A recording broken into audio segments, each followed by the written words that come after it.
ఒకరోజు శిష్యులందరూ తమ గురువు దగ్గరికి వెళ్ళి, గురుదేవా గురుదేవా, మేమందరము యాత్రకు వెళుతున్నాము అని చెప్పారు. గురువుగారు ఎందుకని అడిగారు. దానికి శిష్యులు తమ భక్తిని పెంచుకోవటానికి అని గురువుకి సమాధానం చెప్పారు. అప్పుడు గురువు, సరే అయితే నాకొక ఉపకారం చెయ్యండి. ఈ కాకరకాయను మీతో పాటు తీసుకువెళ్ళి మీరు ఏ గుడికి వెళ్ళినా దానిని ఆ దేవుని సన్నిధిలో ఉంచి ఆశీస్సులు పొంది దానిని తిరిగి వెనక్కి తీసుకురండి అని చెప్పారు.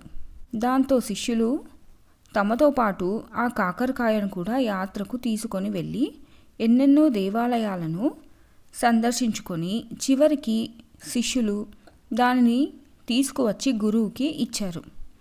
గురువుగారు దానిని వడ్డించమని చెప్పారు. ఆయన చెప్పినట్లుగానే ఆ శిష్యులు చేశారు. ఒక ముక్క తినగానే ఆ గురువుగారు ఆశ్చర్యం అని అన్నారు. ఏమిటా ఆశ్చర్యం గురువుగారు అని శిష్యులు అడిగారు. దానికి గురువు, ఇన్ని యాత్రలు చేసినా కాకరకాయ ఇంకా చేదుగానే ఉంది, ఇది ఎలా సాధ్యం అని శిష్యులను అడిగారు. శిష్యులు గురుదేవునితో, గురుదేవా, కాకరకాయ స్వభావమే అంత కదా అని అన్నారు. గురువుగారు నవ్వి, నేను చెప్పేది అదే. మీ స్వభావాన్ని మార్చుకోకుండా యాత్రలు చేయడం వలన మీలో మార్పేమీ సంభవించదు. అందుకని నేను, మీరు, మనకు మనమే మారకపోతే ఏ గురువు, ఏ పవిత్ర గంధాలు లేదా ఏ యాత్రలు కూడా మన జీవితంలో ఎలాంటి మార్పును తీసుకురాలేవు.